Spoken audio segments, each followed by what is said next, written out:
can be done by Rasa. Okay, so let's start with the concept called applications of the PPC. Basically, this is a discussion which is on how can we use PPC to explain some of the economic concepts. So one of the concepts that we want to talk about is basically something called um, capital goods versus consumer goods. So there is what we call a trade-off between capital goods and consumer goods. Remember, capital goods are those goods which are helping us to produce more goods and services in the future. Isn't that true? So we have capital goods that are helping us to produce more output in the future. On the other hand, when you look at consumer goods are those goods which are useful, but they are fulfilling individuals' need. They are not helping us to produce more goods tomorrow. So I wrote there more jam today versus more jam tomorrow. More jam today means you're consuming more consumer goods. Look, jam is, remember jam, marmalade jam. So jam is basically a symbol of consumer good. If you decide to have more jam today, basically have more consumer goods, you might not be having more capital goods therefore. And therefore, if you decide to have more capital consumer goods and not much capital goods, this means you may sacrifice future output. In other words, what we say, countries that are investing on capital goods, they end up seeing more economic growth to happen. So if you have more jam today, which means more consumer goods today, you might end up sacrificing future economic growth, and therefore you might sacrifice more jam tomorrow. I want to show this in terms of a diagram. Before I move on, do you guys understand what we're saying? Is there any question before we move on? To see that in diagram before we move on, is there any question?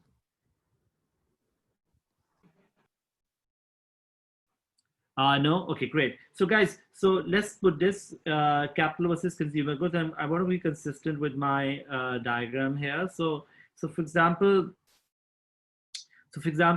right now, a country is thinking, should we invest in capital goods or consumer goods? So this is my capital goods. And this is consumer goods. Okay.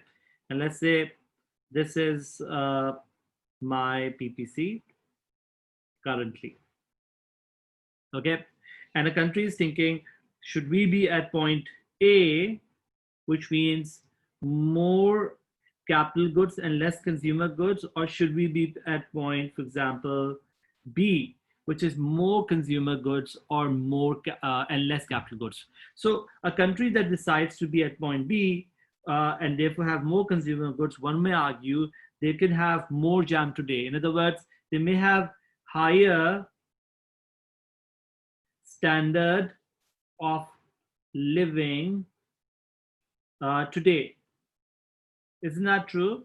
While country A is sacrificing their standard of living, because standard of living is a function of, depends on basically how many goods you have that you are making, that is making your utility to go up, or that is making you satisfied. And clearly a country that decides to be at point B is consuming more consumer goods and therefore has a higher standard of living today. While country, like an economy that is deciding to be at point A may have a lower standard of living today as they are investing more. Are you all with me? So they are investing more and therefore they will have a lower standard of living today, but they're investing more. Now, if you're a country that is investing more and you are at point A, guys, what is the important thing to understand here is this idea that this investment will pay off tomorrow, and will pay off tomorrow in terms of much higher economic growth in the future. So your PPC may go much higher.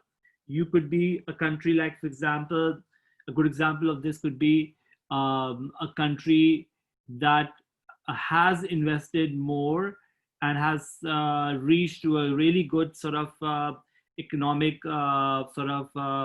growth right now, is that of South Korea. South Korea, for example, is is some country that probably in the 1950s were more or less at a lower level, but because of highest investment and all that, they've been able to see economic growth and probably have moved to point A dash. While a country that decides not to invest too much and therefore have more consumer goods is basically having more jam today, but that means that they might not be able to see economic growth like the way another country that is investing is going to see. And as a result, they might end up being at point like they may see economic growth, but not significantly enough and may go to B dash.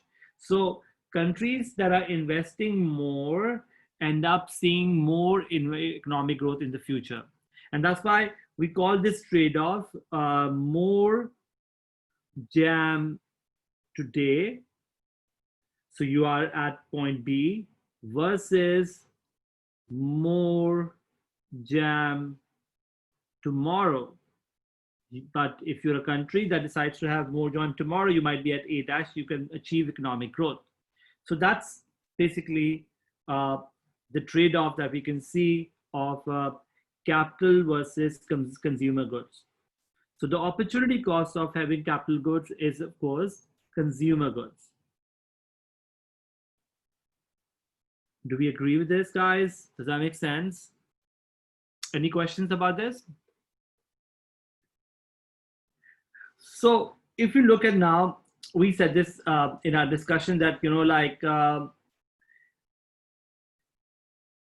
that economies that focus on capital goods are investing for the long term. So if you're a country that is focused on capital goods, you're investing for the long term. They're investing in machines and equipment that will allow the economy to produce more in the future. So the fact that you're putting more resources in capital goods will help you to produce more output in the future. The diagram suggests that economy A, so this is different from my drawing, but basically if your economy A, you're getting more of consumer goods, you might end up in a situation where you might achieve lower economic growth than another country, country B, that has decided to put more on capital goods and therefore has been able to see much more economic growth, which focus. So the diagram suggests that economy A, which focuses more on consumer good, may see lower economic growth. So the economic growth is much lower as compared to country B, which sacrifices current consumption. So the sacrifice of current consumption, which means lower standard of living today, means you might be able to have more economic growth and higher standard of living in the future. So that is an important message for any country that is thinking of, should we invest in the future or not? And the answer is yes, you should, because that will make your productive potential to go up. So for example, right now you're thinking about, okay, should we have more schools? Should we have more sort of machinery? All of this makes sense because that can increase the productive potential of an economy and therefore make economic growth to happen in the future. So guys, the other concept we talk about is what we call capital consumption or depreciation. So depreciation is basically wear and tear of your capital goods. So whenever we're using capital goods, they get sort of worn out in the use and they need to get replaced.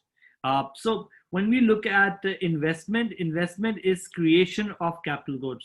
So whenever you're creating capital goods, you're putting more money on machinery, on for example, even like education and so on. These are called investments. Basically, you're trying to improve the quality of capital, or you're trying to improve the quality of even labor. So during the production process, we say the capital gets utilized and needs to be replaced. This is called capital consumption or depreciation. And if you don't replace it, what will happen is this, that the capital stock decreases and PPC will shift to the left. So in a way, I want to make an equation. So we say this, that your amount of capital stock is equal to, or amount of capital stock this year, so any year, is equal to amount of capital stock last year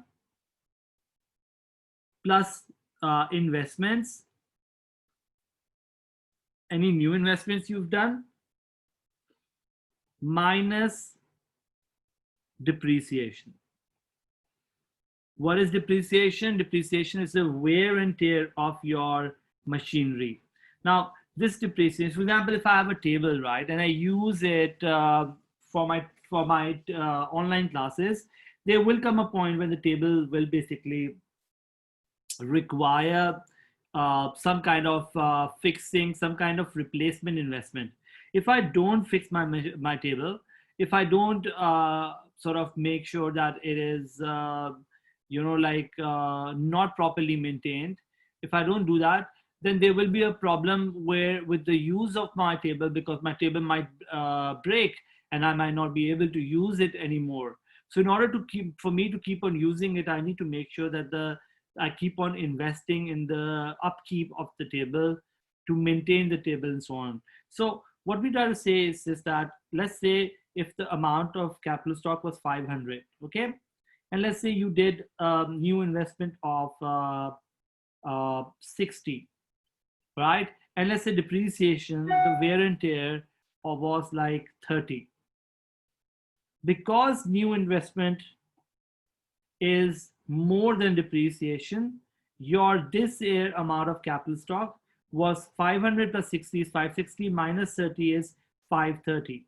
In other words, amount of capital stock this year has gone higher than amount of capital stock last year. Isn't that true? Do you all agree with me? Does that make sense? What will that do to our PPC? If I say amount of capital stock this year is increasing as compared to last year, how will you think this will affect our PPC? Given our PPC has capital goods and consumer goods. Anyone?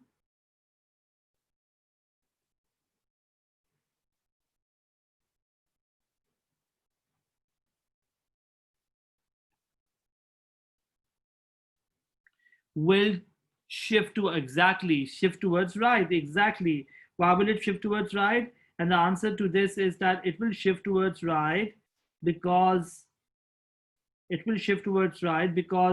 now you have higher capital stock. That is exactly true. So PPC will shift to the right because investment in this case was greater than depreciation. So what we lost in terms of use, we not only replaced it, but we actually invested more.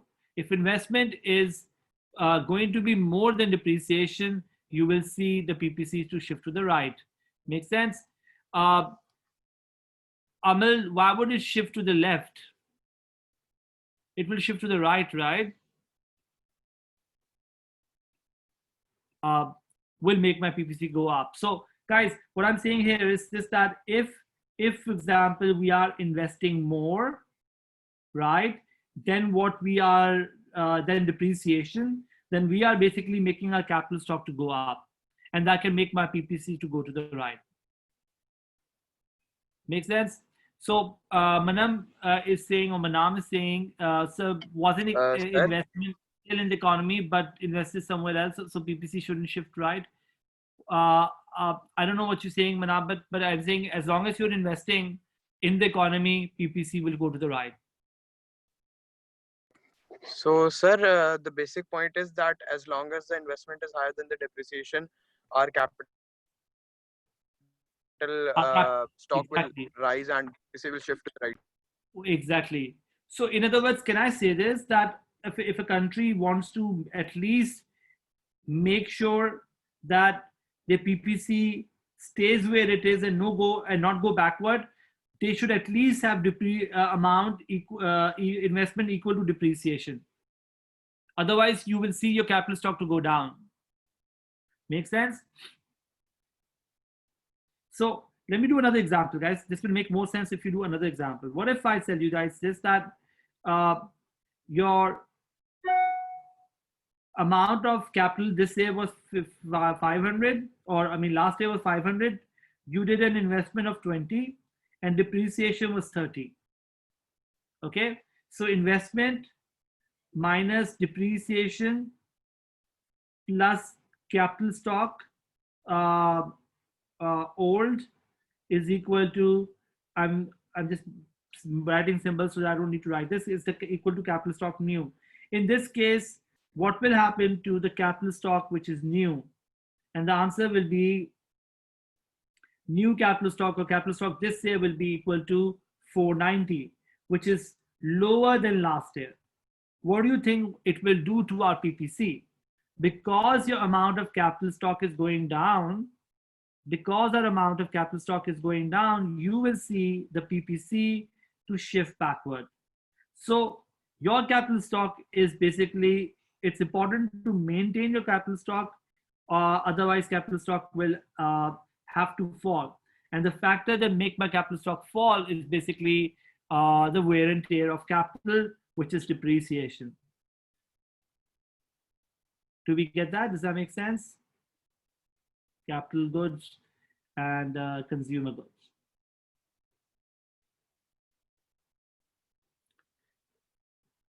Rania, yes, I will take your question. So Rania, unmute yourself and ask me a question.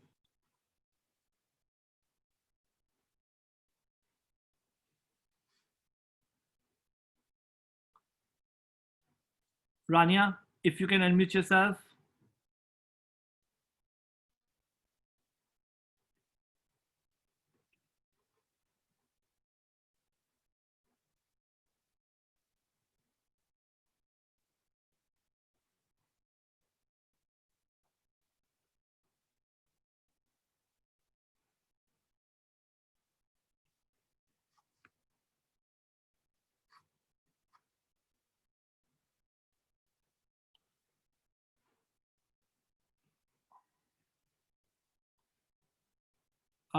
So you asked me if the only two factors affecting capital stock are investment depreciation. Yes, in our discussion it is. Do you have any other factors that can affect investment? There are many factors, by the way, that can affect investment. But investment is the one that affect capital stock, yes. Many factors can affect investment, and many factors can also affect depreciation, but the factors that affect capital stock is investment and depreciation in our analysis. Do we get this? Are we good to move on? I want to show you guys this diagram. So guys, let's see this. For example, the economy is at point Z. Okay, you are at point Z right now. And let's say at point Z is investing more than its depreciation level. So guys, what if I tell you guys this, that depreciation level is for example OA. Okay, what if I tell you depreciation level is OA? Here I've put capital goods on this side, right? So you are basically investing like OZ. So you're investing more than what your depreciation is. And because you're investing more than what your depreciation is, you are going to see your curve to shift to Z dash. Why? Because if your investment is more than depreciation, here what I said is that there is a depreciation level. Maybe this diagram is a bit more complicated to look at. Maybe this diagram is more easier to understand, where you are actually showing this. But if I say this, that the depreciation level is, for example, 30, right? So your investment should be more than 30 for PPC to go to the right. If it's less than 30, PPC will go backward. And if it's equal to 30, then the PPC will stay where it is. So that's the bottom line of this. So when an economy is thinking about the future, they should at least make sure that they are doing what we call replacement investment, which can make our PPC either stay where it is or shift to the right if we want to see more economic growth. Any questions, guys? So guys, the summary of this is basically our investment should equal to depreciation, or should exceed depreciation, in order for us to see PPC to stay where it is or move to the right. We don't want PPC to shift backward, which means we should at least have what we call maintenance investment, or what we call uh, depreciation to be covered by our investment. Does that make sense? Are we good? Are there any questions, guys? Okay, that's a great discussion, and I think it's a good point to now wrap up our class.